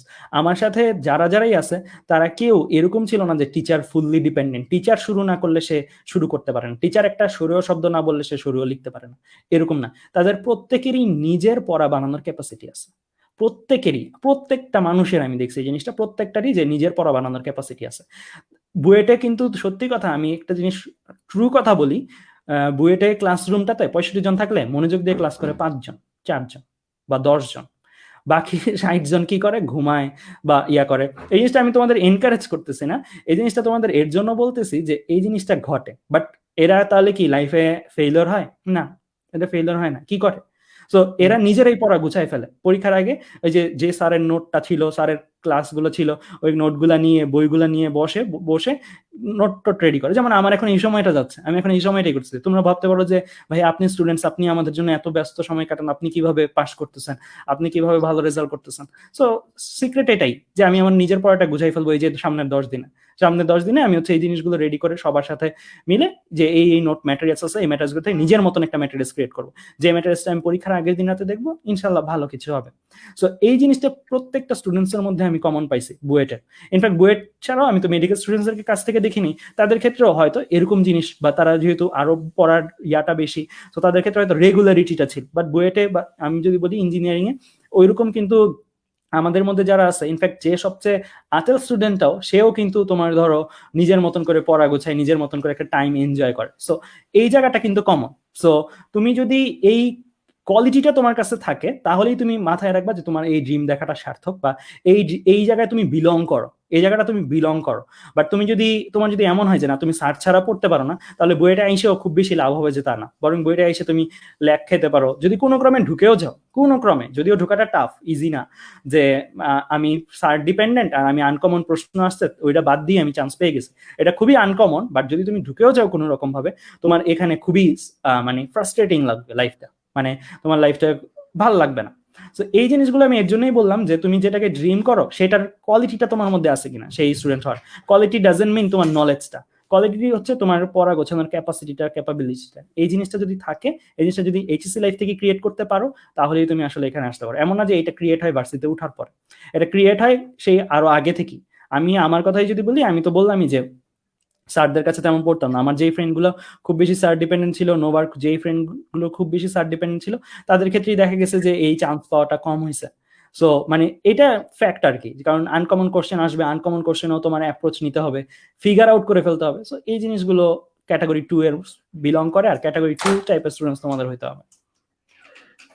তো ভাইয়া তৃতীয় একটা প্রশ্ন এবং ফাইনাল একটা প্রশ্ন, যে একজন জিজ্ঞাসা করছে মনিরা চৌধুরী নামে, যে ভাইয়া আমার তো বন্ধুরা অনেক আগায় গেছে, তো বন্ধুরা অনেক অনেক প্রাইভেট পড়ে, পেইড ব্যাচ পড়ে, অনেক অনেক পেইড ব্যাচ কইরা তাদের বিভিন্ন জায়গায় আগায় গেছে, তো তাদের যে একটা গ্যাপ পড়ে গেছে দুইটা ক্যাটাগরি স্টুডেন্টদের মাঝে, সেই গ্যাপটা সে কিভাবে পূরণ করবে সেটা নিয়ে যদি প্রথমত একটু বলতেন। প্রথমত আমি বলবো যে মানে প্রত্যেকটা মানুষ ভিন্ন হয়, প্রত্যেকটা মানুষের ক্যাপাসিটিও কিছুটা ভিন্ন হয়, বাট ওই যে বললাম সবারটা, তোমার ফ্রেন্ডরা কি করতেছে এই জিনিসগুলো আপাতত, যেহেতু 2021 শেষ টাইম চলতেছে, শেষ টাইমে তুমি যদি একটা রেসে দাঁড়ায় তুমি দেখো তোমার পাশের জন কেমনে দৌড়াইতেছে, তুমি পিছনে পড়বাই, তুমি পেছনে পড়বে। তোমার সামনের জন যদি বেশিও তোমার চেয়ে দৌড়ায় চলে যায়, তুমি যদি তার দিকে তাকায় তাকায় দৌড়াও, তাহলে সামনে তুমি হয় ইয়া খেয়ে পড়ে যাবা, হোঁচট খেয়ে পড়ে যাবা, এই জিনিসগুলো ঘটবে। এটা পড়াশোনার ক্ষেত্রে শেষ টাইমে বা রেস টাইমে কখনো চারপাশে বা কি হচ্ছে না হচ্ছে এত দেখা যায় না। সো প্রথমত তোমার কম্পিটিশনটা ফার্স্ট অফ অল তুমি বানাও নিজের সাথে। তুমি বেঞ্চমার্ক ক্রিয়েট করো নিজের, যে আমার আজকে বেঞ্চমার্ক হচ্ছে এত, আমি 2 দিনে এই চ্যাপ্টারটা শেষ করতে পারি। তারপরে বেঞ্চমার্কটা আগাও, মানে তোমার সাথে তুমি কম্পিট করে দেন তুমি তোমার কম্পিটিশনটা আগায় নিয়ে যাও। কারণ চারপাশে তাকাইলে যেটা হবে, চারপাশে তাকাইলে তোমার কনফিডেন্সটা ব্রেকডাউন হয়ে যাবে। শেষ টাইমে এই কনফিডেন্স ব্রেকডাউন করা যাবে না, শেষ টাইমে তোমার একদম ফুল কনফিডেন্টলি খেলতে হবে আর কি। তুমি এটা 22 ব্যাচ হলে এটা করতে পারো, প্রবলেম নাই, বাট 21 ব্যাচে তোমার কম্পিটিশন প্রথমত তোমার সাথে। তুমি আজকে কেমন ছিলা, কালকে এর চেয়ে বেটার কিনা এই জিনিসটা মাথায় রাখবা। আজকে তুমি 4 ঘন্টা পড়ছো, কালকে তুমি 4 ঘন্টা 15 মিনিট পড়লা কিনা এটা তুমি মাথায় রাখবা। ইনফ্যাক্ট আমি আমার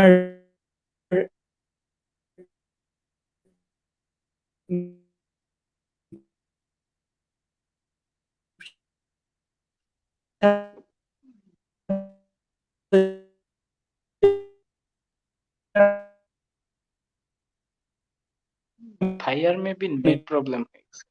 আচ্ছা, আমি একটু দেখতেছি।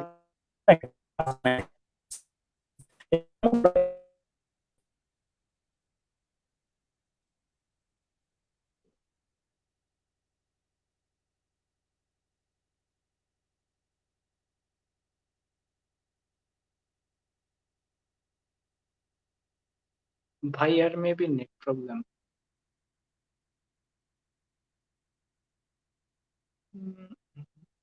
তো ভাইয়ার মেবি নেট প্রবলেম, আমরা একটু অপেক্ষা করি ভাইয়ার জন্য। ভাই আসতেছে।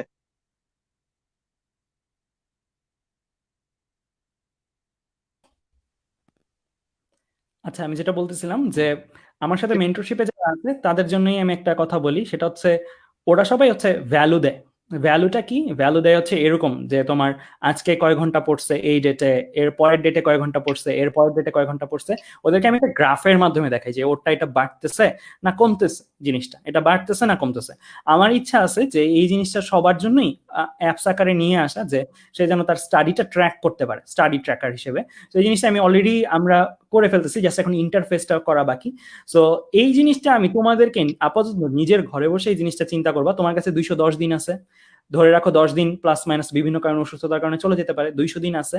এই 200 দিনে তুমি বাড়াতে চেষ্টা করো যে জানুয়ারির 1 তারিখ তুমি 5 ঘন্টা পড়ছো, জানুয়ারির 2 তারিখ তুমি আহ 5.5 ঘন্টা পড়ছো। মানে তুমি নিজের সাথে নিজে একটু লেভেলটা বাড়াতে চেষ্টা করো, তোমার গ্রাফটা যেন পজিটিভ স্লোপে যায়, তোমার গ্রাফটা যেন অলওয়েজ পজিটিভ স্লোপে যায়, ঠিক আছে? যে ডানে গেলে উপরে উঠবে যেন গ্রাফটা।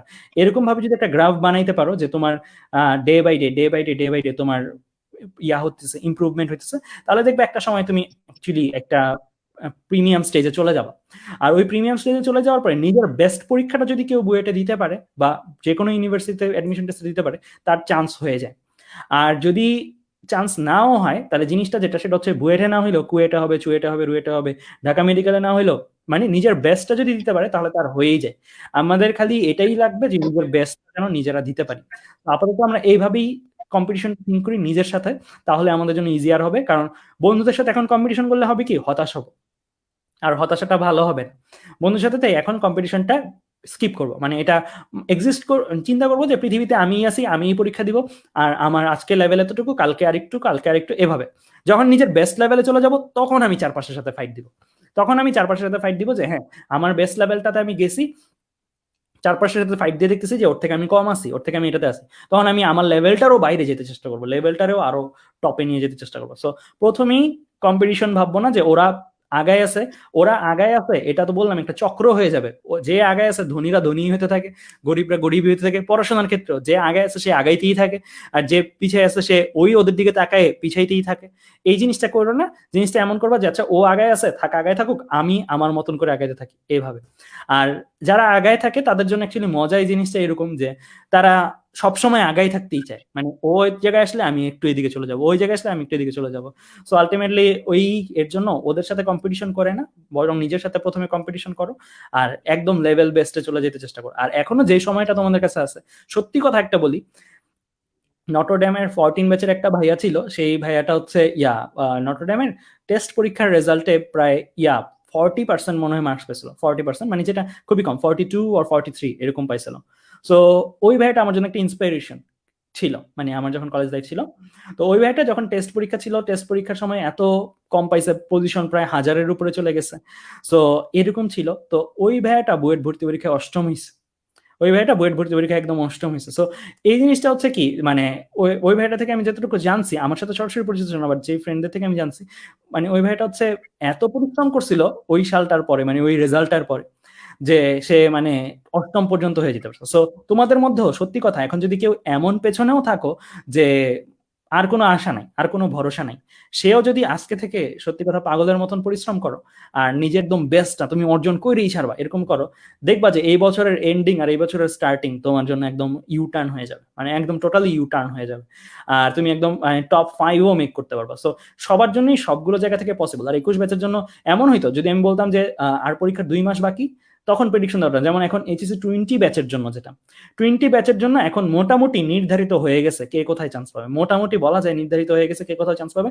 খালি কয়েকজন চান্স লাস্টের দিকে একটু এদিকে পাবে, কয়েকজন আবার একটু এদিকে পাবে, এই জিনিসটা কিন্তু মোটামুটি এটা নির্ধারিত হয়ে যায়। শেষ পর্যন্ত আমরা যখন উদ্ভাসে ক্লাস নিতাম, অ্যাডমিশনের লাস্ট ক্লাসগুলোতে বুঝা যেত যে ও পাবে, ও পাবে, এরকম এরকম করে বোঝা যেত যে ওর মধ্যে ক্যাপাসিটি আছে। যদি দুর্ঘটনা ঘটে তাহলে এটাতে পাবে না, বাট আরেকটাতে পেয়ে যাবে ভালোভাবে, এরকম আর কি। কিন্তু 20 ব্যাচের জন্য এটা হয়ে গেছে, বা 21 ব্যাচের জন্য এখনো টপ 10-এ ঢোকার সুযোগও আছে, সত্যি কথা যেটা, মানে এরকম নজিরও আছে, উদাহরণও আছে। সো আলটিমেটলি তোমাদের জন্য এখন পসিবল, যেই সিচুয়েশনেই থাকো না কেন। তো ভাইয়া, আমরা কয়েকটা কমেন্ট পড়ছিলাম, তার মধ্যে আরেকটা কমেন্ট আমি পাইছি, কমন পাইছি। ভাইয়া, আমি তো পড়ি কিন্তু লাস্টে যে মনে থাকে না, প্র্যাকটিসের উপর থাকি কিন্তু মনে থাকে না, তবু সেই ক্ষেত্রে কি করার? মনে না থাকাটা স্বাভাবিক ঘটনা, আর এটা সবার ক্ষেত্রেই ঘটবে। আমিও আজকে যেটা পড়তেছি আমার 10 দিন পরে সেটা মনে থাকবে না, এটা স্বাভাবিক। সো এর জন্যই আসলে কি, ইনফ্যাক্ট সত্যি কথা যেটা, এর জন্যই আমি স্লাইডে পড়াই, এর জন্যই আমি নোট লিখি।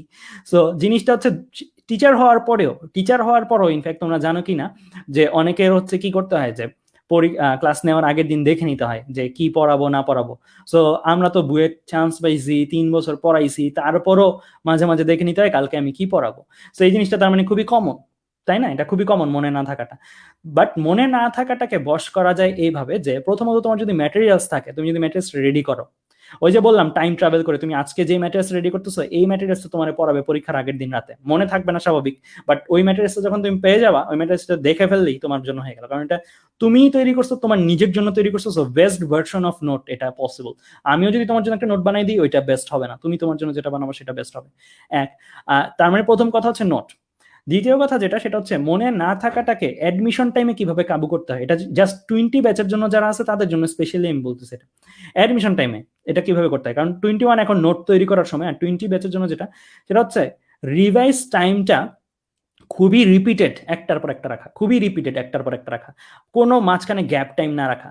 জিনিসটা এরকম যে আমরা যদি একটা এরকম একটা চিন্তা করি যে এইখানে আমি আসি, এখান থেকে আমি ডানে যাচ্ছি, মানে সময় আগাইছে, ধরো এটা টাইম লাইন, হ্যাঁ টাইম লাইন, আমি সময় যাচ্ছে, মানে এটা 1 দিন 2 দিন 3 দিন সময় যাচ্ছে সামনে। সো এখন আমি আজকে যেটা পড়বো, এটা আমি যখন এই দিকে যাবো তখন ভুলে যাবো, এই পড়াটা, এই দিকের যে পড়াটা পড়ছিলাম এটা ভুলে যাবো, আমি এখান থেকে এই দিকে যখন গেলাম এই পড়াটা ভুলে গেছি এই সময়টাতে এসে। হ্যাঁ, সো এই জিনিসটা মনে রাখার উপায় কি, এই টাইমটা কমায় রাখা, এই টাইমটা কম রাখার জন্য, ধরো আমার বুয়েট ভর্তি পরীক্ষা, আমার 6টা পেপার পড়ে যেতে হবে। 6টা পেপার পড়ে যেতে হইলে আমি পরীক্ষার আগের 7 দিন এমন ভাবে গুছাবো যে এই 7 দিনে আমি ইচ অ্যান্ড এভরি টপিক দেখে যাচ্ছি। আর দেখার পরে যেইটা সপ্তম দিনে প্রথম দিনে দেখছি, সপ্তম দিনে অবশ্যই প্রথম দ্বিতীয় তৃতীয় দিনে যা দেখছি সেগুলো আবার রিভাইজ করার টাইম রাখতে হবে, মানে রিভাইজটারই আবার রিভাইজ, জিনিসটা এরকম, মানে একটা ডিভাইসের মধ্যে আসি, দেন প্রথম দ্বিতীয় তৃতীয় দিনে যেটা পড়ছি ওইটা যেহেতু একটু আবছা আবছা মেমোরিতে চলে যাবে, ওটারে আবার যেদিন পরীক্ষা দিতে যাব সেদিন সকালে বা সেদিন পরীক্ষার আগের দিন রাতে একটু দেখে যাব।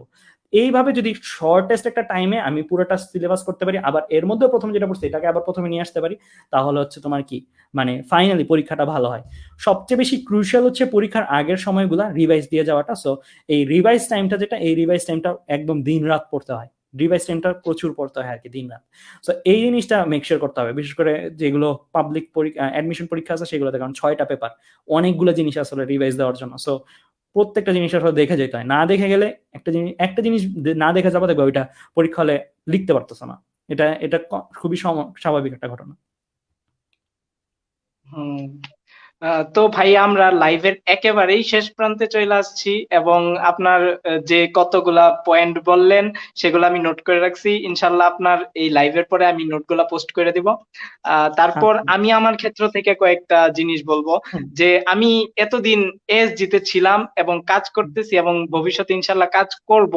তো আমার ইনবক্সে কমন প্রশ্ন, ভাই আপনি পড়েন কখন? ওই যে অপার ভাইয়া বললো যে আমি ওই কাজের মধ্যেই আমার পড়াটুকু বানায় ফেলি। যেমন আমি যদি একটা স্লাইড রিভিশন দেই জৈব যৌগের, তো সেই স্লাইডটা রিভিশন দেওয়ার সময় আমি কতগুলো অফসেট পেপার নেই, অফসেট পেপার নিয়ে তো লিখে ফেলতে থাকি জিনিসগুলা এ টু জেড, যতগুলা নোট হয় সেইগুলা নোট আমি তারপর পিন আপ করে স্টেপলার করে ফেলি। যখন দেখি যে নোটটা 100-150 পেজ হয়ে গেছে, মানে নিজের মধ্যে একটা প্রশান্তি কাজ করে যে আমার কাছে এতগুলা নোট আছে এবং আমি এতগুলা ভাবে পড়তে পারবো, মানে আমার কাছে একটা শক্তি আছে, আমি শক্তিটা কাজে লাগাইতে পারবো পরীক্ষার হলে। এটা একটা কাইন্ড অফ অ্যাসেটের মতো এবং একটা অস্ত্রের মতো কাজ করে। তো এক্স্যাক্টলি। আর এই জিনিসটা কিন্তু আমিও করতাম, মানে অফসেট নিয়ে, মানে খুবই যত সুন্দর করে, মানে এইটা আমার কাছে খুবই ভালো লাগতো আর কি। নোটগুলো যখন রেডি হয়ে যেত খুবই প্রশান্তি কাজ করতো, যে পরীক্ষার আগের রাতে যে আমার দেখার মতন জিনিস আছে, সো পাল্টাই পাল্টাই দেখে যেতাম, আর খুবই সুইফট টাইমে দেখে যাওয়া যায়, খুবই সুইফট টাইম। জি ভাইয়া। তো যারা এইভাবে মানে বিভিন্ন খাতায় নোট করতেছো, রাফ খাতায় নোট করতেছো, এটসেট্রা এটসেট্রা খাতায় নোট করতেছো, তাদের জন্য আমার একটা পরামর্শ হবে, তারা ওই নোটগুলা একটা যে কোনো ফাইলে রাখবা। যেমন জৈব যৌগের একটা রোড ম্যাপ আঁকবা, যে আমার এই বিক্রিয়াগুলা, আমি এই বিক্রিয়াগুলা লিখবো। সংকরণের ক্ষেত্রে যেমন CH4, তারপরে ক্লোরিন টেট্রা ক্লোরাইড, এরকম যত ধরনের কঠিন কঠিন রিয়াকশন আছে সেগুলো লিখে রাখবা, বারবার প্র্যাকটিস করতে থাকবা। এইরকমই মোটামুটি, মানে অপার ভাইয়াও আমার সাথে একমত হবে যে এই বিষয়টার ক্ষেত্রে। এক্স্যাক্টলি। আর ফিজিক্সের ক্ষেত্রে ছোট্ট একটা কথা আমি একটু বলে যাই, যে ম্যাথের ক্ষেত্রে, ফিজিক্সের ক্ষেত্রে তো টাইপগুলো, যেগুলো টাইপ আছে, অনেকে বলতেছিল টাইপ করবো কিভাবে। টাইপ করাটাই তো তোমার কাজ, টাইপ করাটা কিন্তু স্যারের কাজ না। আমি জানি যে কয় টাইপ আছে, বাট আমি যদি টাইপগুলো দিয়ে দিই, বাট তুমি যদি নিজে ডিসকভার করো টাইপগুলো কি কি, তাহলে তোমার বেশি মনে থাকবে তুমি যদি নিজে বানাও টাইপগুলো। হ্যাঁ, এটা হচ্ছে প্রথম কথা। সো এর জন্য টাইপটা নিজের করাটাই বেটার, কারণ তুমি পড়া গোছানোটা শিখতেছো, ক্যাটাগরি 2 এর স্টুডেন্ট হইতেছো। আর তারপর আমি কয়েকটা জিনিস একটু বলি, সেটা হচ্ছে টাইপ করার পরেও ওই যে আমি একটা কাজ করতাম, ধরো আমি একটা অফসেট পেপারের মাঝখানে লিখতাম ধরো মেইন সূত্রটা, মানে যেটা হচ্ছে আমি ব্রিজ হিসেবে ইউজ করতে পারবো, যেটাকে আমি ব্রিজ হিসেবে ইউজ করতে পারবো। ধরো PV = nRT আমি লিখলাম মাঝখানে, পেজের মাঝখানে।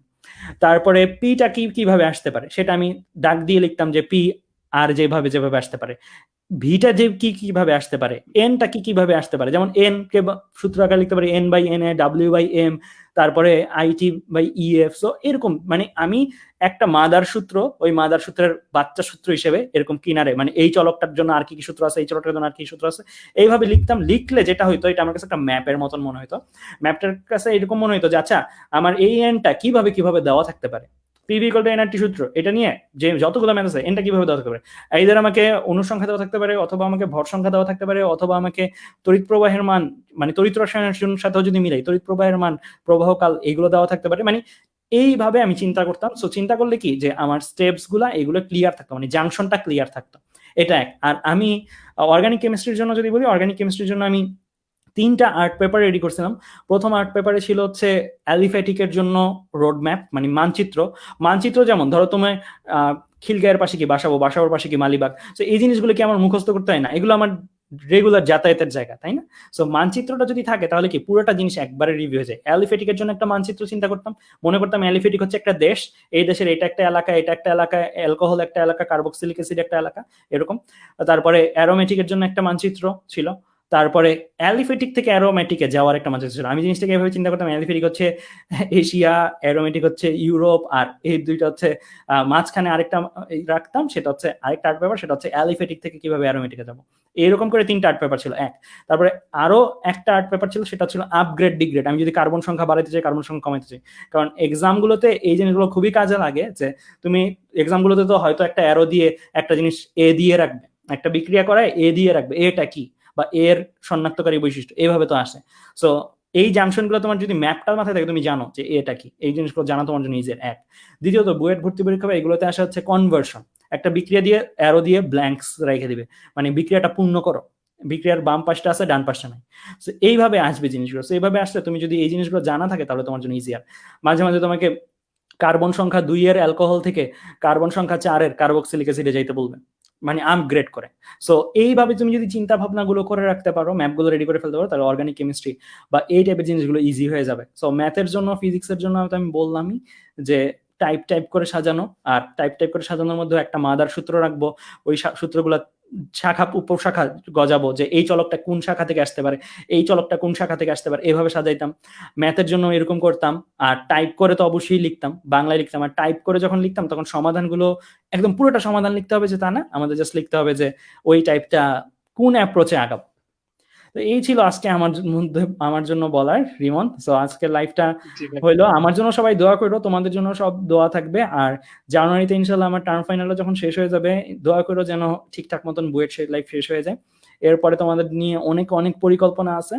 ফেব্রুয়ারিতে ইনফ্যাক্ট আমরা নতুন একদম কমপ্লিটলি নিউ একটা স্টুডিও নেওয়া হচ্ছে, সবকিছুই ঠিকঠাক আছে, ইকুইপমেন্ট সব রেডি আছে। সো আমরা একদম ফেস টু ফেস অনেকগুলো কাজ করব। সো অনেকগুলো কাজ হবে আসলে। সত্যি কথা যেটা, আমাদের একটা লেয়ার অফ ম্যাটেরিয়ালস রেডি হয়ে গেছে, এখন আমরা এটা থেকে বাড়ানো আমাদের জন্য অনেক ইজিয়ার হবে ইনশাল্লাহ। যতই পরের জেনারেশন হচ্ছে আরো ভালো ভালো কন্টেন্ট দিতে পারবো। আর 21 ব্যাচের কাছে আমার একটা দাবি, যে তোমরা ভালো ভালো করে পড়ে ভালো জায়গায় চান্স পেয়ে দেন আমার সাথে কমিউনিকেট করো, আমরা একসাথে টিম ওয়ার্ক হিসেবে নতুন করে কন্টেন্ট বানাবো। সো এটা তোমাদের কাছে আমার দাবি। জি ভাইয়া, তো আপনার অনেক মূল্যবান সময় নষ্ট হইলো। আপনি আমাদেরকে এই যে নিজের পরীক্ষার পড়ার রেকর্ডিং বাদ দিয়ে যে আমাদের সময় দিলেন, তো এর জন্য আপনাকে ধন্যবাদ। আর আপনাকে নতুন বছরের অনেক অনেক শুভেচ্ছা। তো যারা ভাইয়াকে শুভেচ্ছা জানাইছো নতুন বছরে, তাদেরকেও ভাইয়ার পক্ষ থেকে শুভেচ্ছা। তো আহ, ভাইয়া, আপনাকে এবার ছাইড়া দিব, আপনাকে বেশিক্ষণ রাখবো না। তো ভাই, আসসালামু ঠিক আছে, আলাইকুম। তাহলে আল্লাহ হাফেজ তাহলে। আল্লাহ হাফেজ ভাইয়া। তো অনেকেই আমাদের সাথে ছিলা এতক্ষণ। তো জিনিসটা এরকম ভাবে আমরা চিন্তা করতে পারি, একটা শিকলের মতো, যে ভাইয়া যে কথাগুলা বললো আমি সেই কথাগুলা যদি আবার রিপিট করি একটা একটা করে। তো ভাইয়া প্রথমে বলছে যে আমাদেরকে তুমি যেই ব্যাচের ছাত্রই হও না কেন, সেই ব্যাচের সেই সালটাই তোমার জন্য পরিচয়। তুমি যদি 21 সাল হও, তো 21 সাল তোমার জন্য পরিচয়। তুমি যদি 22 সাল হও, তো 22 সালটা তোমার জন্য পরিচয়। তো 21 সালের বন্ধুদের আমার এটাই বলার থাকবে যে তোমরা হাল ছেড়ো না। এই যে অনেক অনেক গ্রুপ দেখতেছো, অনেক অনেক কিয়া দেখতেছো, এগুলা চোখ বন্ধ করে রাইখা দাও, দরকার নাই। শুধু বই, এই যে একটা বই, একটা খাতা, একটা কলম, এতটুকুই উম সম্পদ। পরীক্ষার হলে গ্রুপ থাকবে না, মোবাইল থাকবে না, জাস্ট ওই যে ওই খাতা, এই যে একটা খাতা, এই যে একটা কলম, এই জিনিসটা হলো সম্পদ, লাইক এ অস্ত্র। তো তোমাদের জন্য আমার পক্ষ থেকে একটা গিফট আছে। তো অনেকে পরে আসছিলা, জিনিসটা দেখতে পারো নাই। তো আমি আদিলকে রেখে নিব। আদিল, তুমি যদি একটু আমাদের সাথে আসতা। আদিল, তোমার স্ক্রিনটা। হুম। মিয়া আমারে তুমি ভিডিও প্লেয়ার বানাইতেছো, এটা কোনো কথা? হ্যাঁ, আদিল, তুমি প্লে করো। হুম। ওকে। ওকে, রেডি।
ওকে, ভিডিও কমপ্লিট।